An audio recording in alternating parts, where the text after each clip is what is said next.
Hello, hello, welcome back. My name is Donald, aka the Scruffy Looking Gamer, and I want to talk about some sleeper Lorcana cards to watch out for in the future.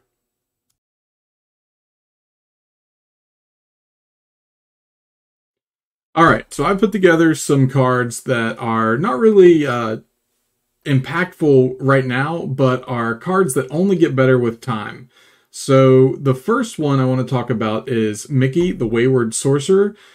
This card actually sees a good bit of play right now. It's a really good card, but it only stands to get better if we get more broom characters. Right now we have just the one broom character, but the way this card reads, you can pay one less for all broom characters, and whenever they're banished in a challenge, they're returned back to hand. So the more broom characters we have, just the better this card gets. So although it is a pretty playable card as is right now, I think this card only lends to get better.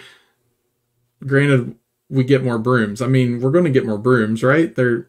We have to. They would have worded it differently if we weren't going to get more brooms in the future, I feel like. So I think Mickey Wayward Sorcerer, while definitely playable, could be a real powerhouse in the future with more sets. Next card I want to talk about is Starkey. Now, Starkey's not great and won't be great necessarily in the future. But what I want you to look out for about Starkey is it says, while you have a captain character in play, this character gets +1 lore. Well, this is the only card that has a captain payoff right now, but this kind of hints towards the future of more captain synergy.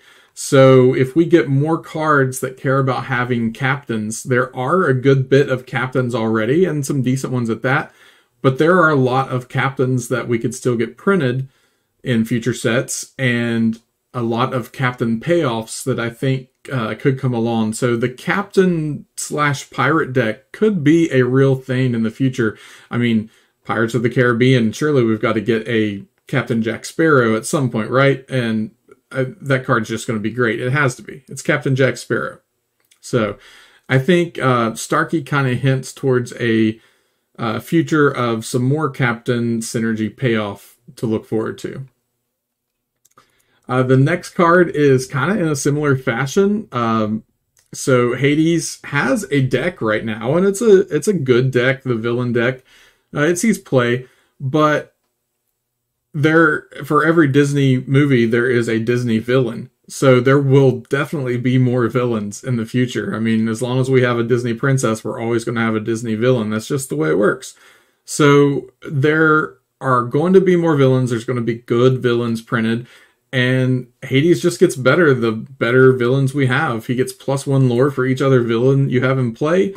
As long as we get a lot of good villains, then this deck just gets better and better as it goes, and it builds itself. Pretty simple, straightforward.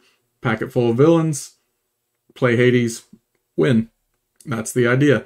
Also continuing in that same theme is the Prince tribe. So we have Princess payoff in Moana, and the Princess deck actually functions. It's pretty good. We'll always have more Disney princesses to come, but there are princes as well. Currently we have no payoff for Prince.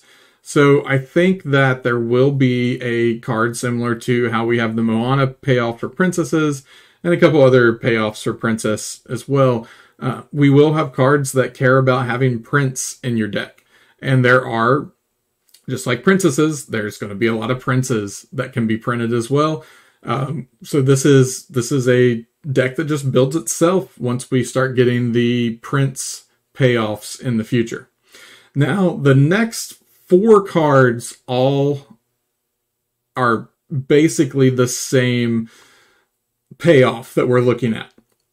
So we've got Ariel, Belle, Maurice, and Tamatoa.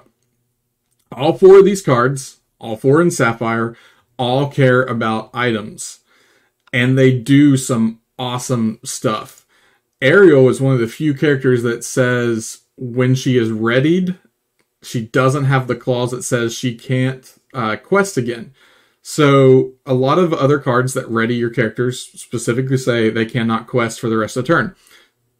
That was left out on Ariel on purpose because she is really a one-turn win card if played correctly. If you have a bunch of cheap, good items, you can quest with Ariel, ready her again, quest, ready, until you win.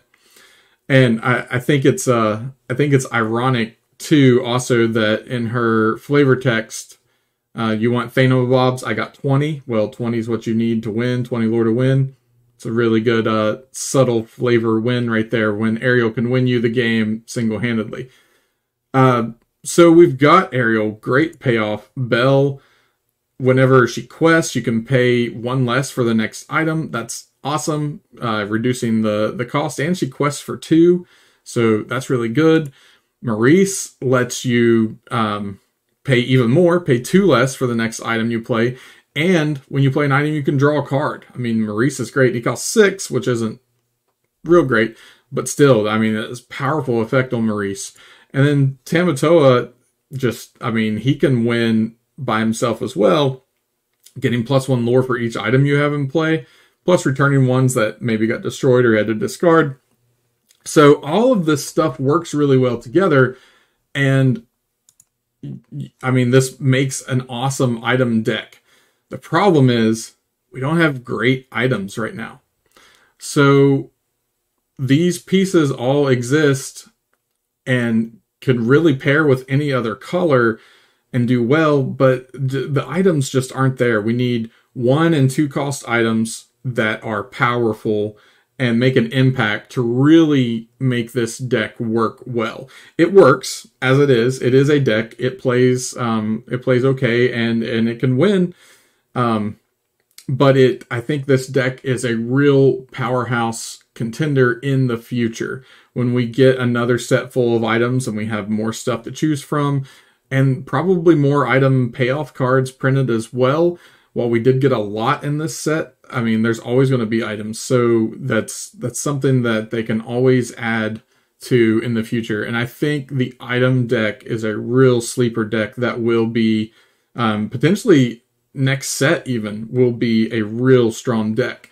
Just depends on how much they want to push items. If they want to give us some really good 1 and 2 cost items to really make the deck flow pretty easily. Because if you're playing your items for free because of Belle and Maurice, then that's the great payoff you need right there just to make this deck work. So these are some cards that I think really will get better over time. And most of them are pretty good right now, but these are just cards to look out for. You can pick them up now and hold on to them until more sets come out, and then prices will most likely spike on stuff like this whenever there's more synergy that comes for them. So if you're a person that likes to speculate on stuff, I think these are the cards that are worth speculating on for the future. I see all these cards just getting better as we go. So that's all. That's the list that I have for cards to look out for in the future. What cards do you think get better over time? Are there any cards I left off that you really feel are going to be powerhouses in the future? Let me know in the comments below. Appreciate the likes and the comments and the shares and the subscribes and everything. And I'll keep making more content if that's what you want to see. Let me know. And until next time.